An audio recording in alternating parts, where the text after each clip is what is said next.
Welcome back to another fantastic episode of I'm Gonna Talk and You're Gonna Listen. Just make sure my microphone's actually on this time. It is a balmy 50 degrees outside. I'm gonna walk and you're gonna listen. Did I already say that? I'm gonna walk and you're gonna listen. We're gonna look at the trees together. It smells like campfires out here, but I don't see anybody burning anything. I'm so stinking tired. We are going to look at the trees to see if the trees are still alive. It's funny, that's what my friends ask me now, like, how are your trees doing? And I know I always talk about this, but I also don't know how many... Oh God, I'm so tired. How many of my videos actually make it, so I actually don't know how much I really talk about this, but I'm looking at the cherry trees first. And so far, so good. They're all waking up. And I was thinking to myself, how do I go about making a little... What's wrong with this one? Friggin' these things give two things, I guess. They get stuck in the bird netting, which kind of drives me nuts. And the bird netting does not like to cooperate whatsoever. So that's kind of part of the problem. There we go. No? Yep. And then part of the problem too is like, how do I keep like the bird netting like tight so it doesn't get tangled? And that's kind of a problem too. And I was like trying to use various like sticks and pokies and zip ties and little metal twisties and all kinds of different apparatus. Because some of these, some of the buds on the trees are pretty big, and they're big enough to get stuck in the bird netting. And I'm sure that's not good for them. But the bird netting gets like it's just a mess. The bird netting gets all slack, and which obviously just lets the birds get closer to them and just rip the trees to shreds. And I was a little worried that the deer were gonna come back and like nibble the buds off, or the birds were gonna come and nibble all the trees to death. I don't know what I was worried about, but suffice it to say, the other day I came out and reinforced them all. I didn't reinforce them all, I reinforced several of them. And they're honestly looking really good. The cherry trees look great.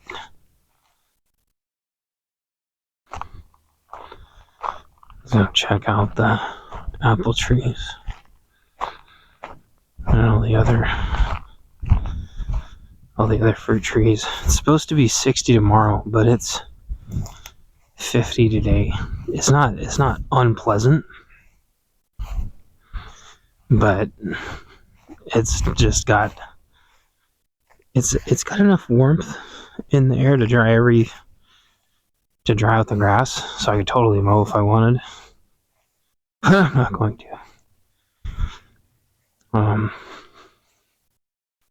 So the grass is dry,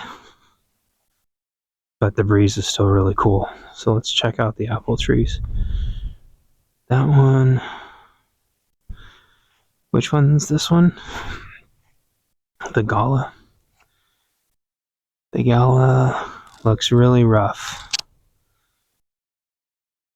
It does not look like it is ready to wake up at all.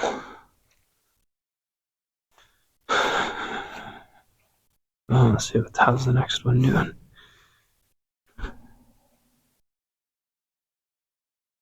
Something's making crazy noises. Something's making crazy noises. Could be... yeah, I can't remember what these are anymore. Thank goodness my wife wrote them all down. Oh, it's the school bus.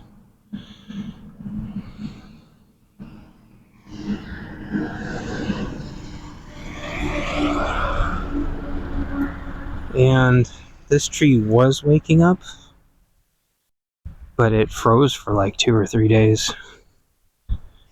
And now this tree is looking very, very, very sad. And that's exactly what I'm afraid of every year, is that it's got a couple buds that are trying to live, but we get these fake summers, these fake springs. This one's doing okay.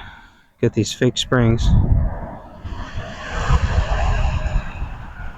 and then the trees wake up, and then we just get hammered. Like, it was like 30 straight across. It was cold as shit. And global warming, there's still a really, really cold breeze. And maybe this Saturday or maybe this Sunday, I come out here and I redo some of these and I trim them down a little bit and I try to tie them back a little bit.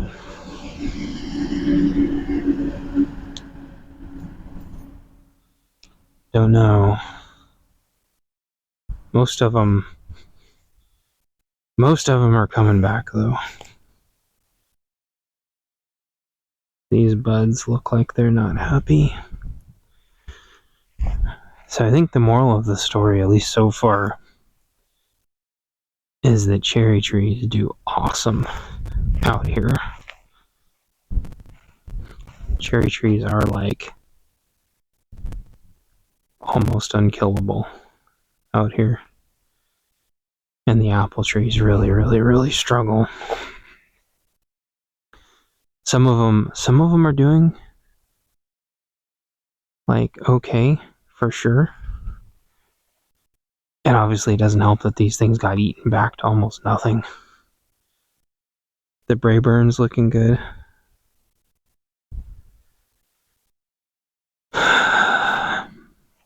The two multis are looking rough. This sucks, man. It's because they're spraying. They've been spraying all day. Climate, no. Chemtrails. They're manipulating the weather.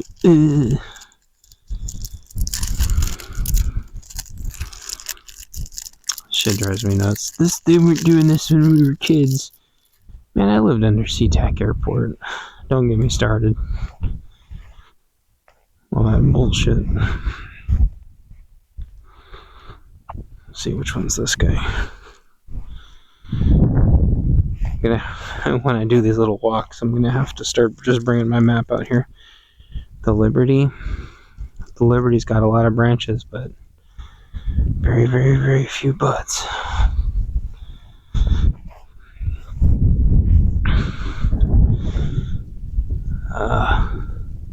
Jazz. I can't remember the name of this one. This one's got green. Oh, this one's early. Heck yeah. Come out here with the DJI and or a notepad. This one had buds and now it's trashed. Some of these are clearly way more frost resistant than others.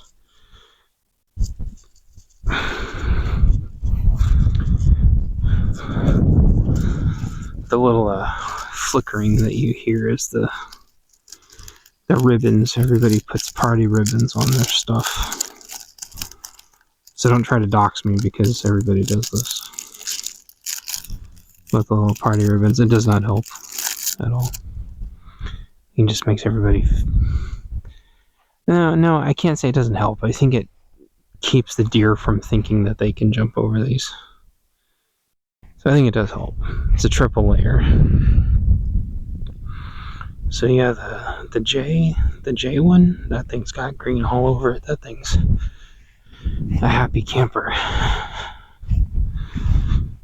It's doing the best of all of them I've seen so far. And then this one, the yellow,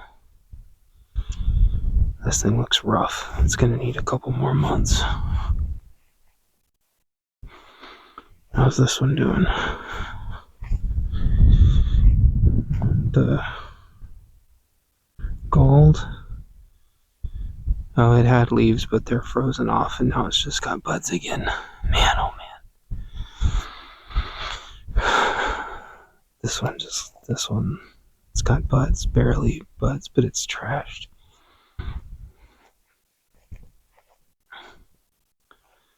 I've got like 30 of them, if you're wondering. So I'm just, for those of you who are new, I'm just walking to each tree. The semi-dwarf looks dead. It's got buds though. They're just very tiny. And the other MVP of this whole thing, the golden russet, has got green all over it. This is the very, very, very, very fragile one that the deer had pity on. They rubbed up against it a little bit or something. I don't know what the deal was, but it's being a champ. I wish I knew what happened to these trees. I've asked the AI 100 different ways what it thinks happened to these trees, and it has no idea. Every single thing that it's tried to come up with doesn't make any sense. The Matsu is the other one that kind of got spared, and it's got a little bit of green. Let's see how the grapes are doing. The grapes of wrath. And I can't remember what the name of this little thing is, but it's got some buds.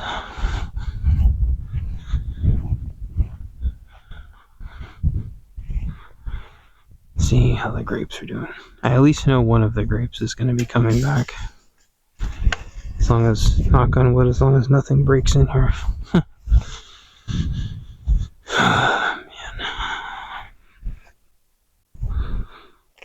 Man. Yep, this grape has got buds. This grape is going to be a monster. This grape is going to be huge this year. This grape has got buds. Yes. It's going to survive. It got nibbled. The raspberry is coming back. It got nibbled down to nothing. And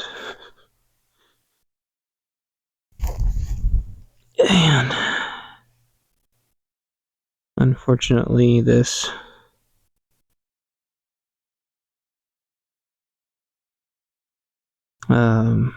grape looks dead.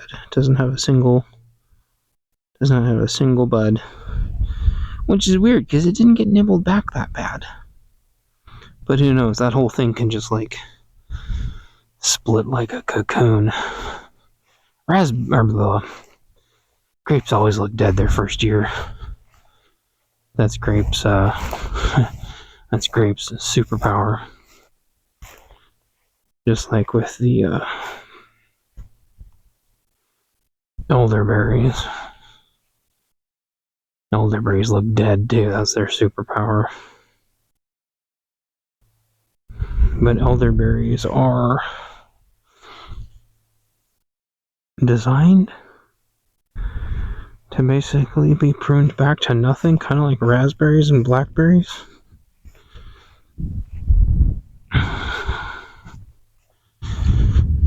Alright, the first blueberry looks good. The second blueberry looks amazing. And the third blueberry has got the one that got destroyed.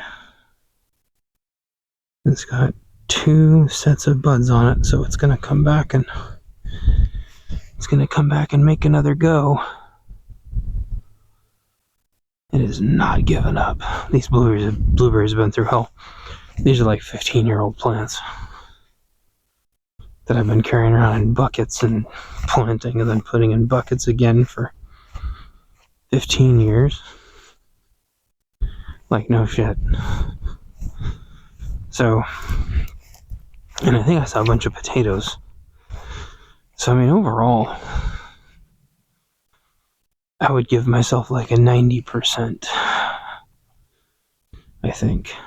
But we are going to be spending a lot of time reinforcing this one. See, is this raspberry coming back? I do not see this raspberry coming back.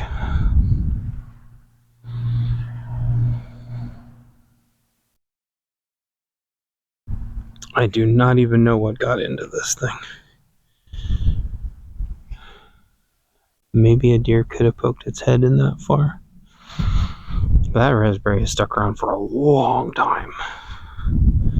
Well, so did the other one. Freaking dog. The dogs ate my raspberries back to nothing. Can you believe that?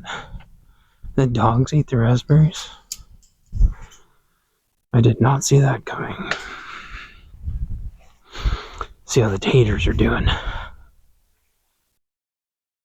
Taters. No taters.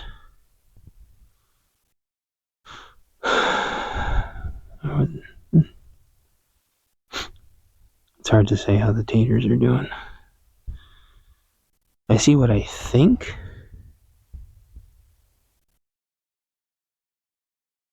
What I think are some tater starts.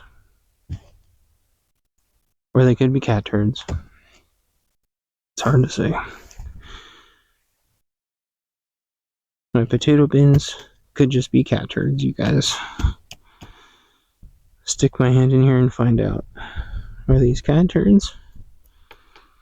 Or are they potatoes?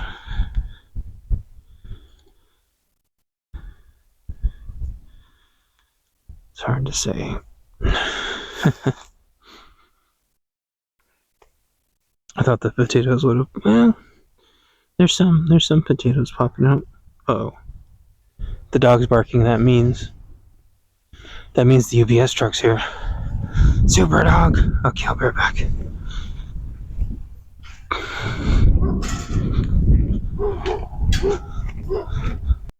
Alright. The most important thing of the day is done, which was getting the UPS package. Dude, the dog is so funny. The dog can hear that engine from a mile away. He's like, and it's only the UPS truck. It's not FedEx. It's not the school bus. It's not the mailman. It's just the UPS truck. Goes berserk. The UPS truck is coming. Let's fucking go. Anyway, the potatoes look okay, I think. I don't know if I kind of talked about this in one of my past podcasts, but like, potatoes are insanely resilient. I got a pretty good potato harvest for the cat to use it as a litter box. And then the next harvest behind that, I just kind of held on to the whole summer and didn't plant it. And then by the time I planted it, half the potatoes were over the hill. And I still had enough to plant like a whole potato harvest. Why does this grass also look like potato starts? The grass is like wound around the potatoes. That's kind of the hard part, is like keeping the grass out of the potatoes. And then keeping the dirt. Don't let the grass walk off with the dirt. Graydon Grace did a funny meme. And it was so true. It's just like, your life revolves when you're a gardener or a homesteader. Your entire life just revolves around getting dirt. As much dirt as you can. That's your whole life. I mean, the rest is important too, but like, without dirt, you're screwed. Ugh, but dirt is free. Really? Why don't you have a bunch of it then? Don't give me that shit. Dirt's free. Dirt's everywhere. No, it's not. You can just do XYZ to bring your dirt. Okay, do it then. If dirt's free, then you could be rejuvenating dirt and selling dirt, since dirt's free and so easy, right? Right? No, get out of here. Nobody gives good dirt away for free. Just doesn't happen. Good, like, organically fertilized dirt is worth a ton. It's worth a freaking ton. And people who say otherwise just don't know what they're talking. Oh, dirt. I see dirt for free all the time. Do you? Go pick it up and sell it then.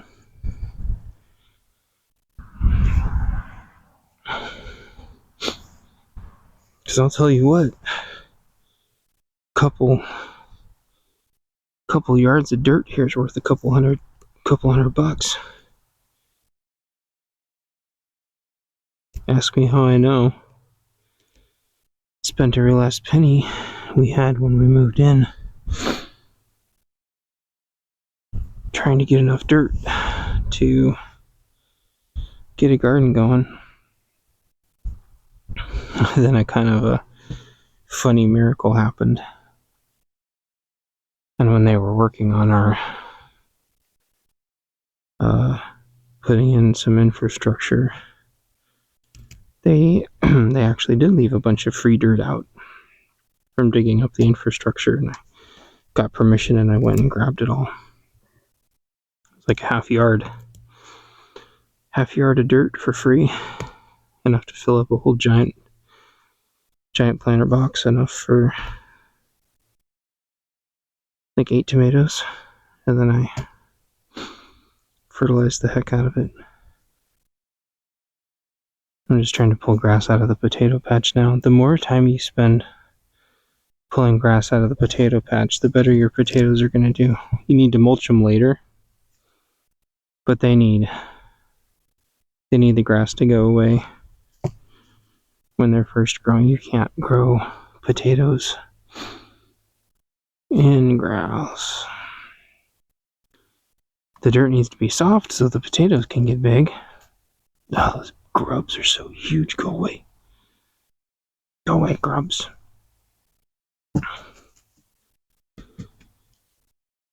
I think all these little flowery looking things, I think, are potatoes coming up.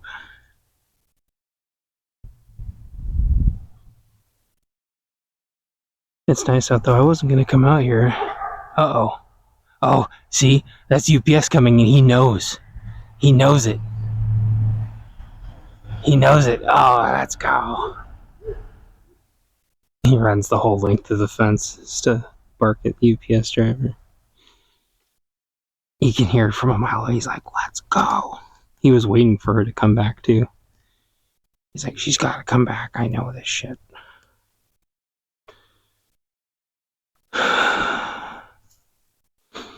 But yeah, every little piece of grass you pull is like a better potato that's going to come out. And you might be thinking, what's the big deal? Potatoes don't cost anything. You can get a giant bag of them. It's like, you can right up until you can't. That's the problem with potatoes. Like, yeah, you can get them. You can get potatoes right up until you can't. They're one of the first things to go. Along with rice. Yeah, you can get rice for nothing too, right up until you can't. You would think if the US was serious about like food continuity, we would, and I'm not joking here, we would have strategic stockpiles, emergency stockpiles of rice, beans, and just an ongoing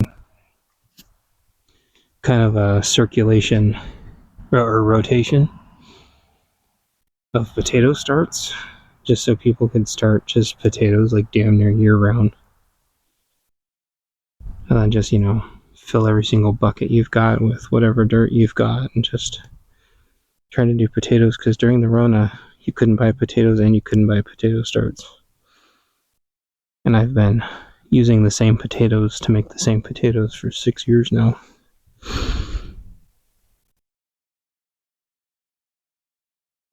You can just use your potatoes to make more potatoes forever. They last in the dirt about 2 or 3 years before they start petering out. So they do take a little bit of management, but I tell you what, it's worth it just to know you have some food that you can just keep kind of rotating forever. That's what I do. I just keep rotating these potatoes forever. It seems stupid, but I'm glad every time I do it. And what we're going to do, I know we keep telling ourselves we're going to do this and we never do, but we're going to try to shave them into hash browns and freeze them and see how it goes. Maybe we'll do that this weekend. So I think I had some topics. I had a whole entire podcast recorded only to find out that my mic wasn't on. My phone didn't pick it up very well. It was about over prepping. I had all these points, and I can only remember one of them,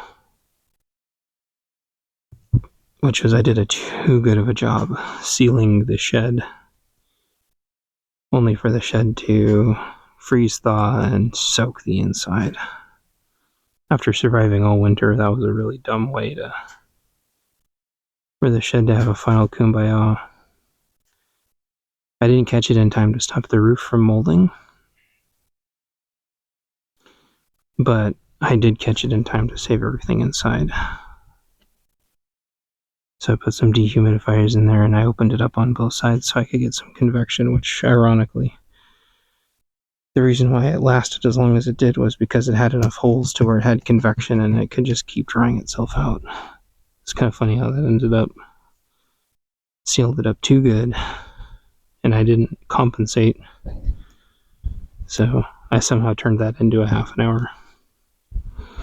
I don't remember my other points, but I can tell you that having a 3D printer without extra parts is really bad, because getting 3D printer parts is getting increasingly difficult. They'll be out of stock for weeks on basic printer parts. 3D printer parts. It's not good. Not good. So there's a lot of people that try to have 3D printers as a business, and well, if you can't get parts, your business just stops. Pretty crazy. Ooh, I hear the chickens.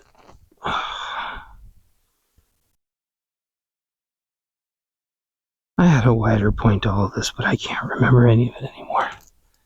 I feel like on these videos, all I do is start recording and just complain about how tired I am. But I really am tired. Like,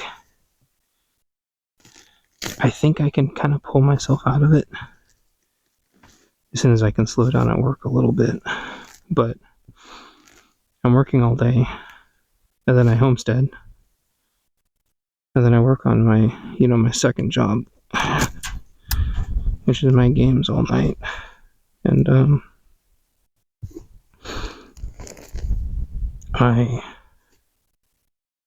think I could probably ship my Sustainment Protocol game. I think I could ship it, honestly. But I'm going to do 2 more playthroughs anyway. Even though I think only 2 people will probably, 2-3 people probably will play it. But it's a matter of pride to me to try to finish my games. And I'm starting another game. I thought of the design and the hook and the UI and everything, and I'm starting another game. This game is going to be much simpler, but it should still be pretty fun. It's going to have a couple of intro levels and then turn into the game hook, and it should be fun. It's going to be my simulator, but way more simplified. My bunker simulator got way too complicated. It got way too complicated. It tried to be a full bunker simulator and a full visual novel at the same time. Very, what's the word?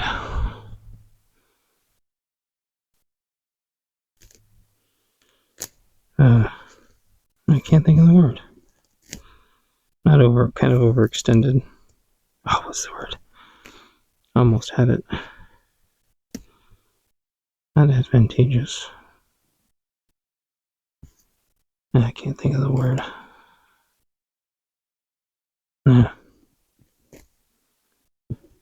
Adventurous? I can't think of it. When you're just trying to overachieve. I wasn't trying to overachieve. It was just, I had 2 ideas and they actually synergized really well. Oh, I almost had it again.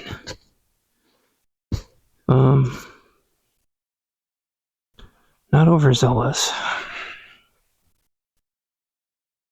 Ambitious. It was very ambitious. Ow! And I kind of pulled it off, honestly. The fact that I basically pulled off 2 games is pretty impressive, honestly. Sustainment Protocol is 2 completely different full games with why is there dog shit everywhere? I don't have a dog. Very ambitious. Very ambitious. It's a full visual novel. And it's a full bunker simulator. With actual working math. You just don't get that in a game.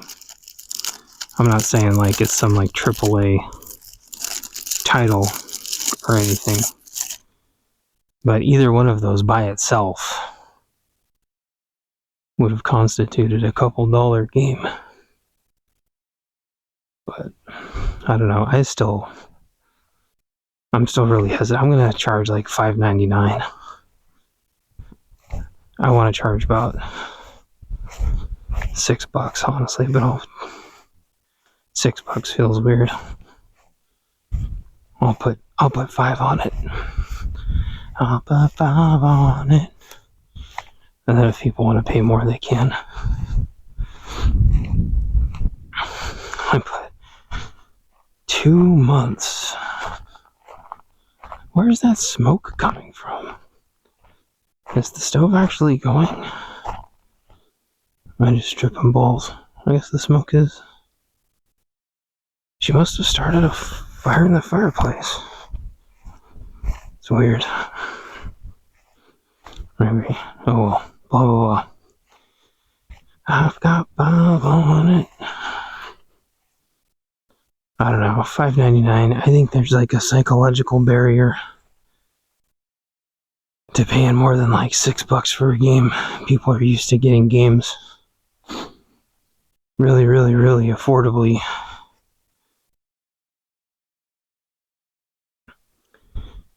Like when they're on sale, I think people are used to, you know, paying $2 or $3. And it's like, well, yeah, but like, I'm an indie developer, man, like a real indie developer. So, give me a break. Like, the money represents real work. You know, oh, an AI developed it. I mean, I'll be honest, like, AIs just are not that good. They're good, but you can't. It's not like those YouTubers show where they hit a button and it just develops the game. There's way more to it than that. All right, I'm sitting down for a bit. I got a metric shit ton of work done today, and then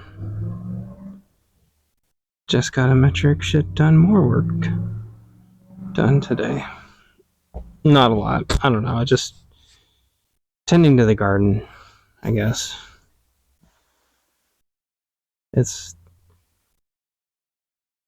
I try to like split between making like permanent improvements and like sustainment, both, because it burns me out just doing nothing but sustainment. But doing just like permanent improvements like takes too long, so I try to divide it. So like I cleaned up a couple strawberries, you know, did a little bit of weeding, and then tried to improve things for the trees a little bit, like try to do a little bit of both. Oh yeah, I was talking about AI. You might think like vibe coding is just, you know, plugging it all in there and brute forcing it. Now you can actually do that. If you put enough money into it, the AI will try to do all of it for you, but I would say that you don't get as good of results. You really need to have like a pretty significant IT background. The AI can't like architect the game for you. If you try to code it piece by piece without a lot of like business analyst fundamentals, you're actually going to struggle really bad, especially if you don't have like a firm grasp on like all of your key definitions. These are all like core BA principles, and you need them for coding your game or coding your tool. I think I'm getting a little ahead of myself. The reason why I'm bringing this up, not just to talk about my game and shameless plug my game, but because AI coding is like the only scalable AI tool that there is right now. Having an AI write your book is dog shit. It just doesn't work very well at all. You still have to be a pretty good writer. And you're still, you know, like if it makes you tired to read your own work, you know, reading AI work is going to be even worse. Like it's an editing nightmare. It's like reading everything. It's like reading your story, but in a dream, because everything is just like a little bit off. And you know, making music is fun, but it's a gimmick, and a lot of people have an ear for AI music and just immediately can't stand it. And then there's a lot of other people that make AI music that don't do a good job, because they can't hear. They're kind of too close to it, so they kind of can't hear how shitty it sounds because it sounds good to them. Maybe that's just music in a nutshell, but there's a lot of people who make AI music, and I'm like, that sounds actually terrible. Like, that's like, you know, at the most generic setting. Like, you didn't put any work into that. You didn't try to re-roll it. You didn't try to prompt it to make it specifically sound a kind of way. You're just excited that you made one. And that's good. But like, to make decent sounding AI music is a lot of work. So I think AI music has hit a wall and people have kind of tuned it out. AI art has hit a wall and people have tuned it out. Voice cloning is very, very processor heavy and it's still not very good. Video prompting is dog shit, and the resource levels are unsustainable. And that kind of just leaves... I mean, AI art is like still good for prototyping, but like, I made an AI art book and I sold 3 copies, and Amazon stole the sales from one of the copies. So that was kind of like, F me, right?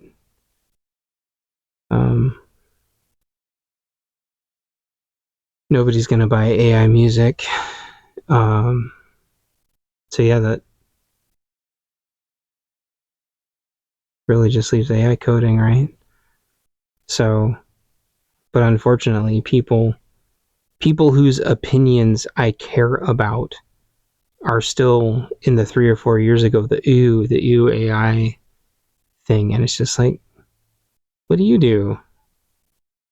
Like, I'm trying to create a moat, like, it's... AI is just at like right now, like AI is just another coworker. And I was thinking about this last night. The people whose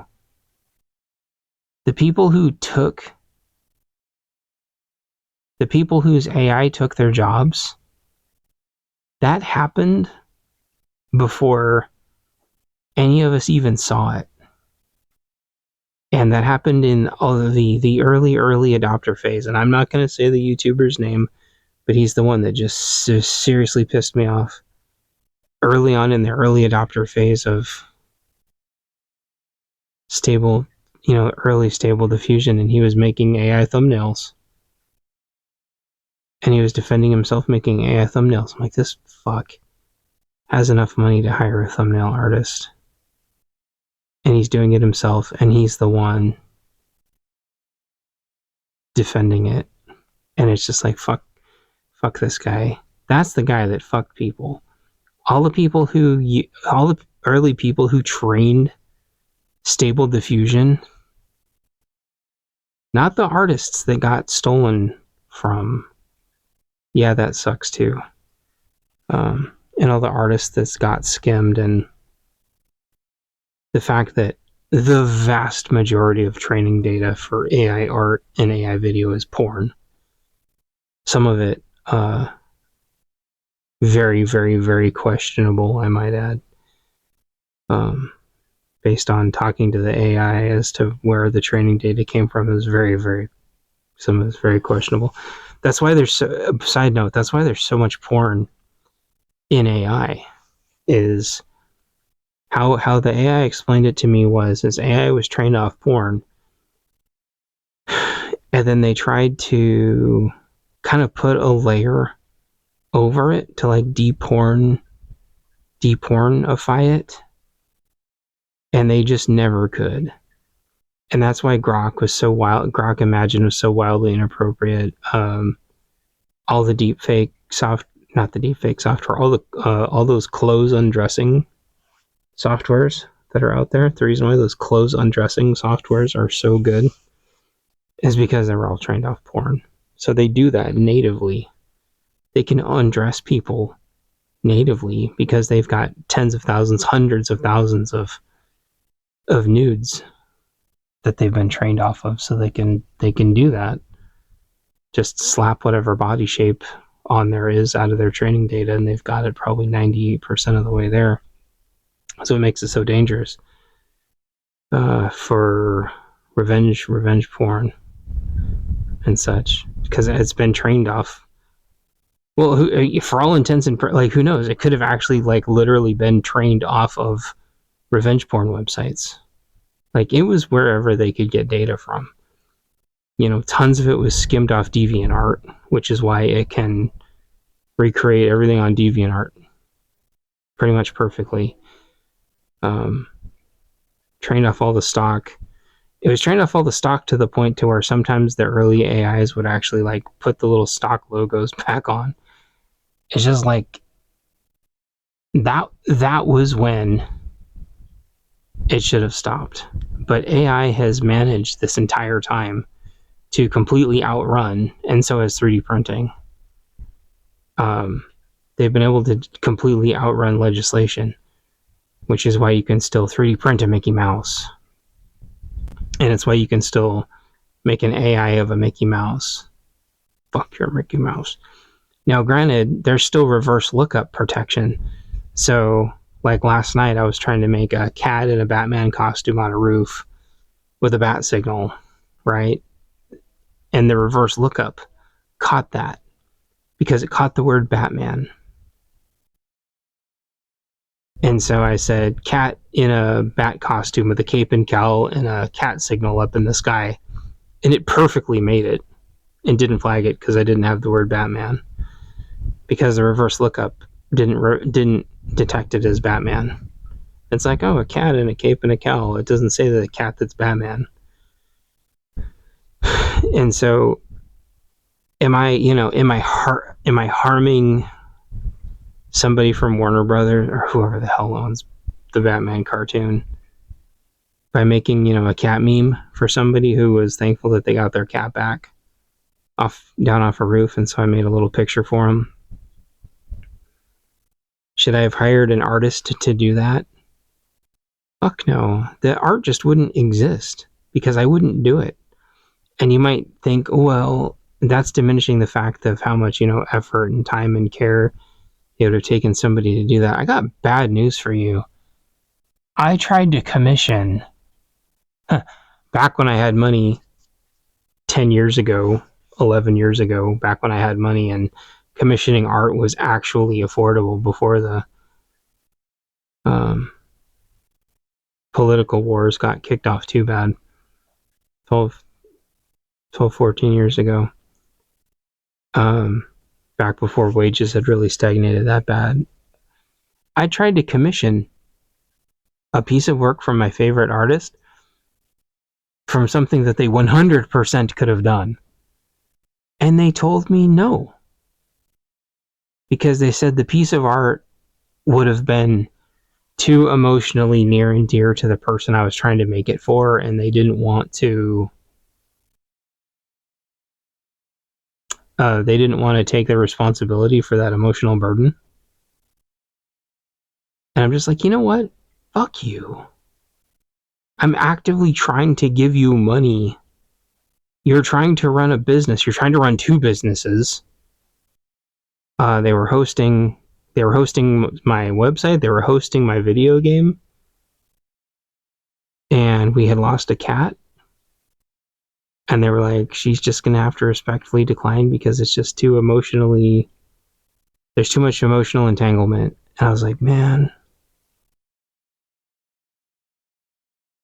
that was, but you know what? An AI would do that in 2 seconds. And therein lies the problem. Like, an artist that is at the top of their game can just turn down work because of the emotional, entanglement. Could you imagine? It's just like, so would I have been taking an artist's job if I threw that in the AI? Fuck, it's stupid. And I wish like anything I had stayed in contact with all my artist buddies, but you know what? The overwhelming amount of them were left leaning. And it took me 10 years, 7, 8 years to find an artist that was more towards the center.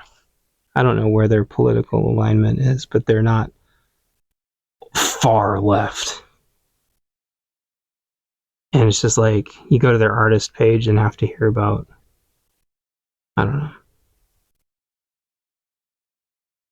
know. It was really sad. I guess I don't talk about that enough. The mid 2000s and early 10s were like really sad. There was this massive webcomic renaissance. I used to do 4 or 5 hour podcasts. It all got stolen. The guy sold our podcast, which is just insane. And told me I was only a guest. I wasn't one of the main hosts. I wasn't one of the 3 main hosts, even though I was on every episode for like 4 or 5 hours. We used to do really long form content because people would be doing webcomics for hours and hours and hours, and they would listen to webcomic podcasts. Anyway, there was such a centralization of talent. You know, back when, early 4chan, early GameFAQs, like early Reddit, there was such a concentration of talent. You could hire an artist to draw anything, and unless they were really eccentric or really well off, they would do it. And a lot of artists got pissed off because everybody wanted to do porn. Porn paid good money. I mean, doing porn art paid good money, and up until AI just a couple years ago, that's what everyone's Patreon pages still were. Deviant artists on Patreon selling porn. And now the AI can crank it out in 2 seconds. A lot of people joked about AI putting OnlyFans out of business, but that's like 5 years away now because the render farms can't handle it. This got off on a weird tangent, but the point of the story is you can't trust the system. No, the point of the story is that artists put themselves out of business a long time ago. They screwed themselves in the political wars. They all left aligned, and none of them have any money. They went to get their liberal arts degrees. They all wanted to be artists. None of them had any fucking money. So they were making art for an echo chamber with no money. And they turned into miserable cows. And they would not set their politics aside. Or they went to have families, finally, some of them. I don't know what happened to all of them. And just these amazing, amazing artists at the top of their game, making some of the coolest webcomics in the world, with some of the stories that are just unrivaled stories. Unrivaled stories. It all just like vaporized. It's nowhere. You can't find any of it. Their domains are gone and the art's gone and the artists have disappeared. They have no legacy. Nobody even knows they existed. And 5 years worth of work from hundreds and hundreds of people just evaporated because of politics. And ironically, a lot of their work is never going to live on because it didn't even survive long enough to get scraped up by the AI. Isn't that funny? So what did get scraped up by the AI? Porn. Lots and lots of porn, because that's the only thing that survived. And also political comics, which I guess is why the AI can make political comics so easily, because that's the only other thing that survived is political commentary and XKDC, Saturday morning breakfast, whatever.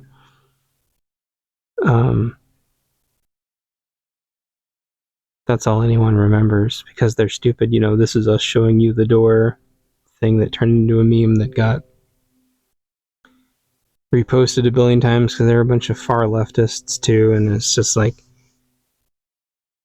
how's being a communist treating all the artists now? Their work got trained and they all got replaced because they were trying to charge triple because they didn't have any money, they didn't have any customers.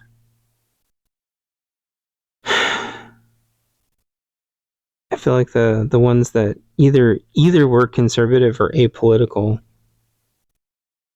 were able to charge more beforehand because they probably weren't starving artists to begin with. And that's the thing. I think modern artists now can charge semi-affordable prices because they're not starving artists, because they're actually able to somewhat lead a semblance of a normal life. You know, they're not so busy chasing this week's identity politics. You know, I don't know. And so they put themselves out of business, and then all their shit got trained off, and nobody was going to pay for artists anymore. And then what happened? Fiverr raced to the bottom, right? And then all that shit turned into NFTs and AIs. You know, the artists tried to switch over to NFTs, all their shit got scammed, and just insane. Like, it's blaming, you AI is just like this purest, like, virtue purity test that is so antiquated. And it's like, yeah, there needs to be creators, and there's always going to be an appetite for creators, but you're not going to build a moat doing that. And so passing the artist purity test, it, like, for what? And one of the funniest memes that I've ever seen was the one where this digital photographer is like, ew, you use all those electronics. You use all that electronics and digital stuff to make your artwork. Ew. And then they, like, snap the photo of a flower with their camera. It's just like, cameras have existed for a really long time. People consider those art. Everything in a camera is manipulated somehow. It's not what our eyes see. It's a dramatic reinterpretation, right? Like, they do make cameras that are as good as our eyes. I've seen YouTube videos about it, but that's not what people use.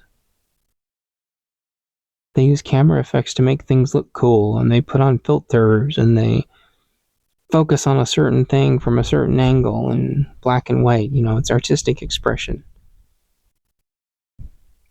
Well, that's the thing with AI. It's like, am I going to sit there and work with an artist to make, like, one picture or one song or one animation, and that's going to take a year and tens of thousands of dollars, and I'm never going to make my money back? And I may or may not even get what I want. They may or may not even be able to finish the project. I've seen so many projects fail because of that. And it's like, if you like a certain artist and that artist has a certain style, then you're really stuck. And then your project could really fail. And then what have you accomplished? One of the coolest story cyberpunk games I ever wanted to play, man, I have so many regrets about that. We told him to keep waiting for the artist, and he kept waiting for the artist. And I think, like, his studio ended up getting bought out, and the artist just ghosted him. Instead of going with another artist that would have been, like, still pretty good, honestly. Still pretty good. And then we would have been employing an artist. That artist would have gotten food and money and paid, and we would have gotten our game that we wanted really bad. Instead, we got this bastardized version of the game that honestly didn't make any sense. Because the art was just incomplete. The guy just couldn't crank out art fast enough, and we were going to be hiring this guy as a full-time job to do a lot of art. It would have paid this guy for months and months and months and months and months. This video game would have been one of the most beautiful visual novels ever made, in my opinion. Not this whole like anime slop. Like, this was going to be real art. It was going to be like a visual novel, and the art was basically looked like it was like paintings. It's going to be beautiful. And the artist just ghosted. And that's the thing, is like, artists, they live it, a lot of them, they just live in another dimension. Their brains don't work the same. It's kind of like, you know, if you're a creator, you're not like a marketing person. Artists aren't in marketing. They live in their own universe.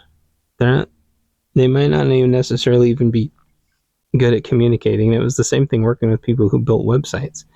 The person who wanted the website wanted something insane that couldn't exist. And the person trying to make the website was just trying to communicate as good as possible, and it's like you end up with like super pissed off people that don't like the website they wanted because they wanted something that just wasn't possible. Then they try to finish it themselves and it looks like an abomination, but for some reason the person's happy. And how do you reconcile that? Well, with an AI, you just brute force it until eventually you get what you want. You run the AI slop lottery, and I don't know.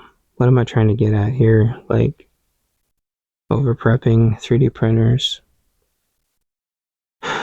I guess if you're trying to get, here's what I'm trying to say. Like, AI prompt engineers are going to be the future, right? Like, using AI for productivity is still the number one thing. You need to learn AI, not say you AI. You need to learn AI if you're going to be productive, or everybody's just going to outproduce you. And then you can die on your virtue hill, poor and broke, clutching your virtue pearls, right? Like, or do you want to be able to survive? Well, I don't want to survive without my ethics and morals. It's like, what? How?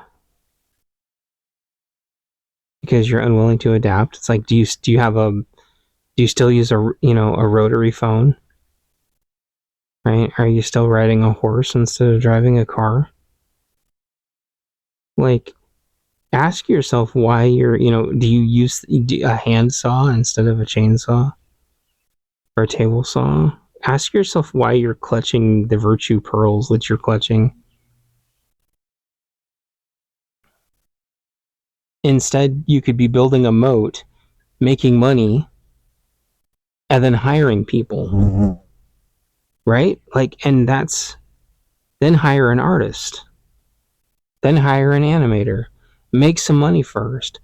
Like, don't do what so many people do, where they piss their money away on a dream that they can't support as they go, and they put their boyfriends, girlfriends, spouses, families in debt to chase a dream that they can't fund. Like, you need to scale up to a size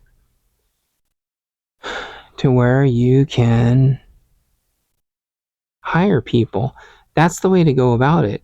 This whole idea of like being an author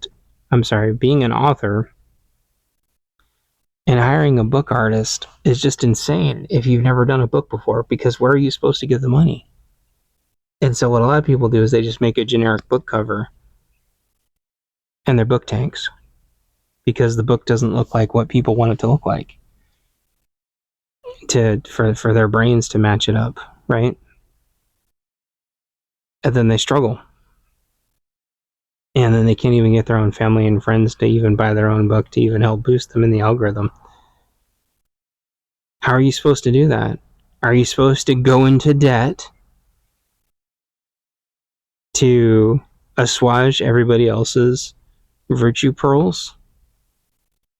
And on my last project, my webcomic project, that's what I did.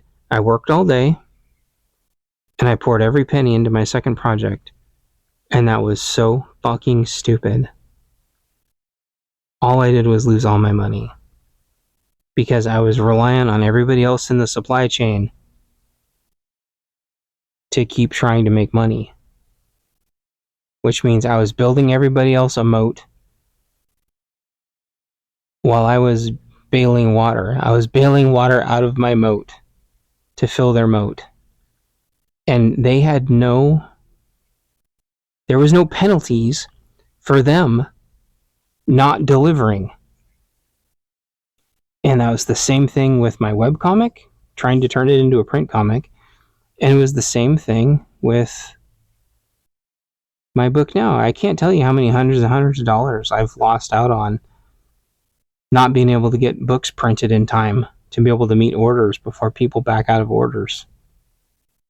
I've lost out on selling my entire anthology because I can't get them printed in time because Amazon can take any time between 2 weeks and 6 weeks, and people have spent their money on something else by then. So there's no incentive for once everyone else has their moat, there's no incentive for them to help you build your moat or to connect your moats, right? Like the book printer that I had before Amazon was more affordable, they were faster, all that. I could print smaller batches, I could print smaller books, and Amazon bought them out and doubled the price. They doubled the price. And all of a sudden it wasn't affordable, and I had to completely reformat my book so it was actually affordable to ship. The book wasn't even worth the book wasn't even worth shipping once Amazon bought CreateSpace, or no, not CreateSpace, whatever the name of the book printer was.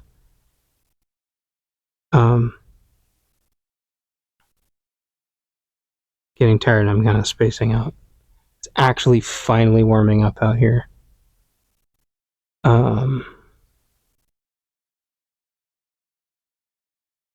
You need to, whatever project you're doing has got to be sustainable. And it has to scale properly. And maybe that goes back to the whole over prepping thing. I tried to start too many gardens too fast. I started more gardens than I could deal with. And when I was a kid, my dad had more gardens than he could deal with. We were supposed to come over on the weekends and somehow get him caught up for food that he would never be able to eat all of. It didn't make sense. You know, I was trying to grow too many different things. Just that never added up. Not that I wouldn't be able to eat it all, but like I couldn't sustain it all. I couldn't maintain it all. And I have totes in places that have too much shade for me to be able to grow stuff that need 10 hours of sun, but they're only going to get, 8. You gotta, whatever you do, whether you're trying to, do a side hustle, or whether you're trying to work with AI, or whether you're trying to do 3D printers,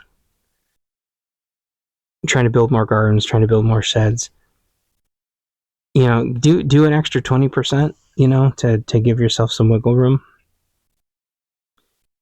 But don't overdo it, or it's just waste.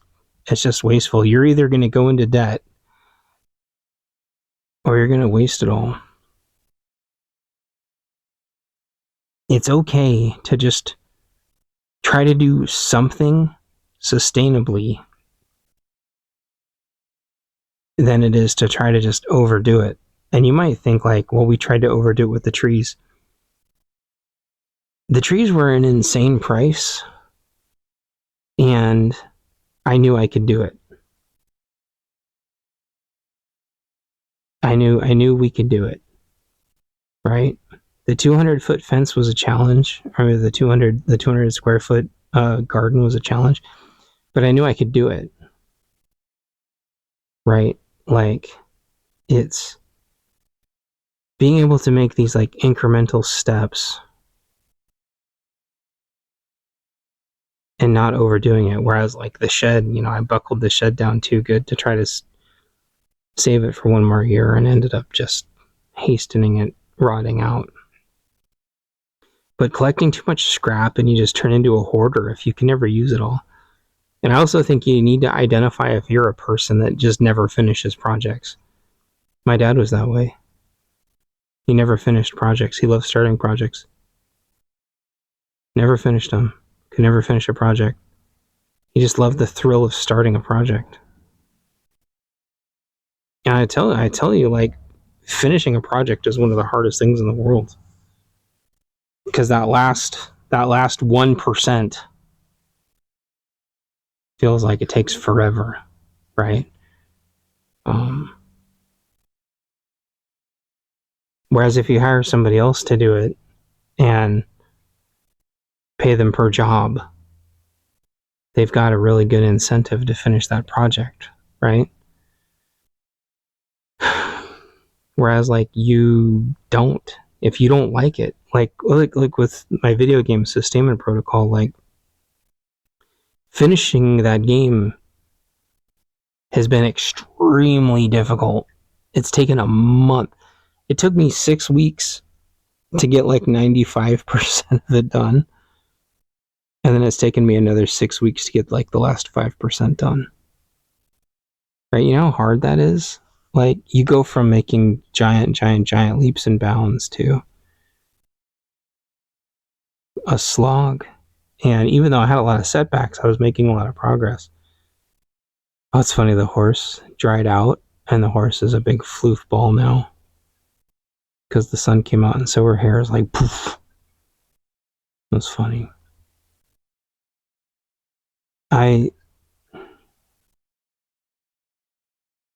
I'm gonna finish Sustainment Protocol either tonight or tomorrow night, and I'm gonna ship it, and whether I sell 2 or 3 copies, I'm fine with it, and I'm gonna use my last week to see if I can make a whole nother game in a week using everything I learned. And I told the AI, I'm like, you need to stop me if I get off on tangents, and it kind of yells at me a little too much. I think it doesn't understand that I'm trying to tell it stuff for future chapters. It's like, no, we need to make the first chapter. And I'm like, I don't want to make the first chapter. I want to try to get all this frameworked. And it's like, you're trying to do too much at once. You're trying to do the whole game. I'm like, trust me, we need the framework. And it actually was like, yeah, you're right. We need the framework. I told it, I'm like, I don't want to build this game chapter by chapter. And I was actually able to me and the AI were kind of able to meet in the middle a little bit. And it's going to be a much more simplified game. But making little games and little tools with Claude, besides the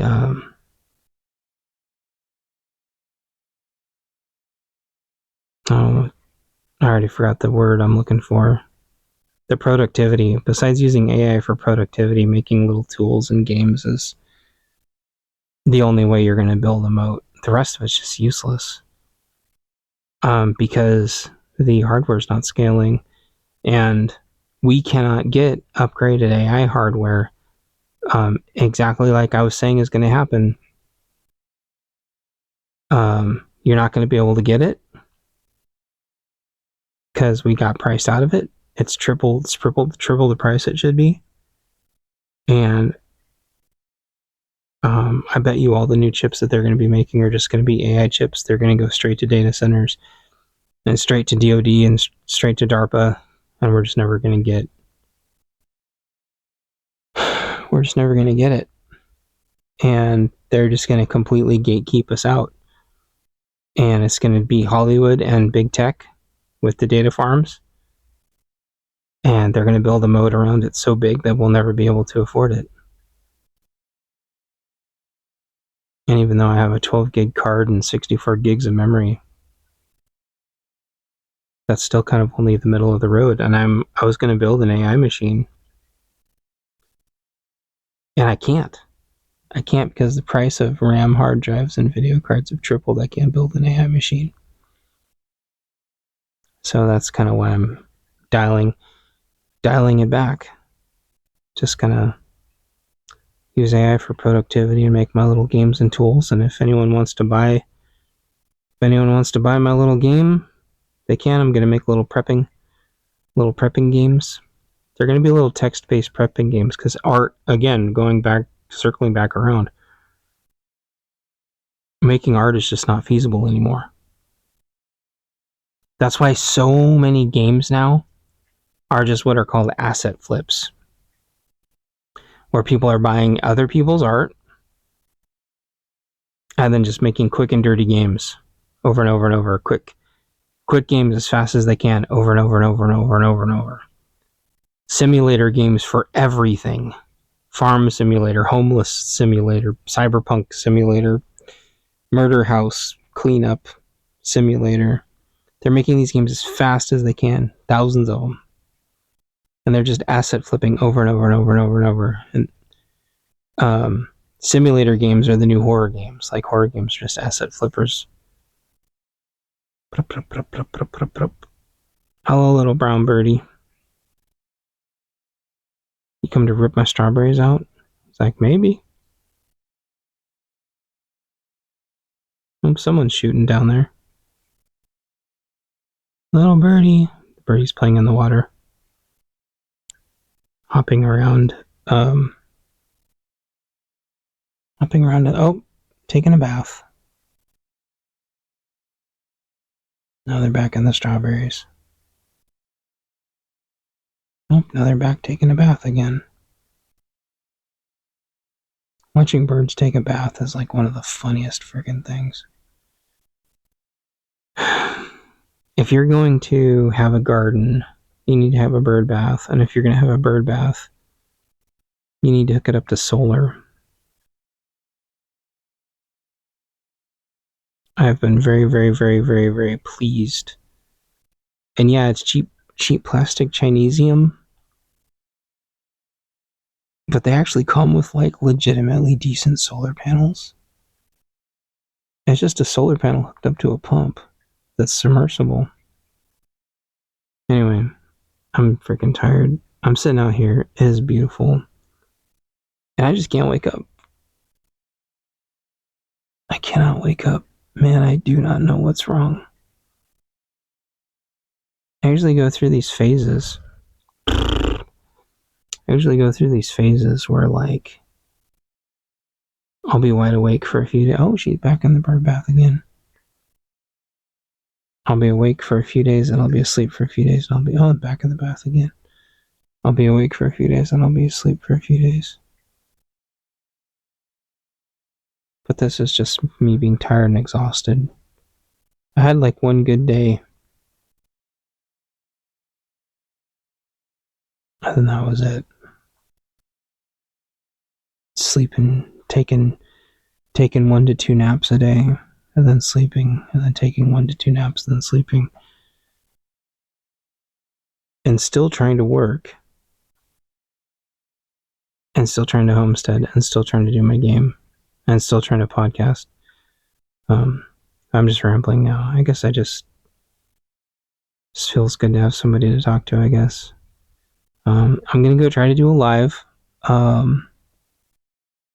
Sometimes those wake me up. Sometimes they don't. I want to try to do one straight playthrough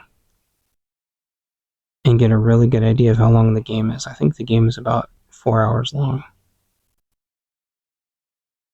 I keep stopping to work on things, but I actually think this is the first time I won't have to stop and work on anything. So I'm going to go try to do a playthrough, even though it's just absolutely beautiful out, but I'm exhausted. I was hoping being out here and like soaking in some sun and being outside and listening to the horse and the cows and the birds was going to wake me up. I call it like a burning burning the crud out, like burning the cobwebs off. Like the cobwebs just aren't burning off. But what's going to happen is probably like 9 or 10 o'clock at night tonight, I'm going to have like my third wind. And then I'm not going to be able to sleep again until like 2 or 3 in the morning. It's absolutely insane. It feels like summer out here, though. It feels like it's about 90 degrees if it wasn't for the breeze. So, anyway, if you listen to this far, thanks, and buy my game. And I'm still going to be doing a spring 2026 edition of Bunker Basics, but it is going to be the last.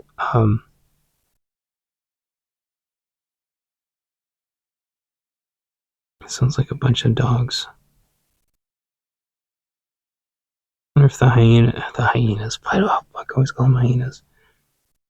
I wonder if the coyotes found something in the middle of the day. That's kind of weird. Maybe somebody stirred them up.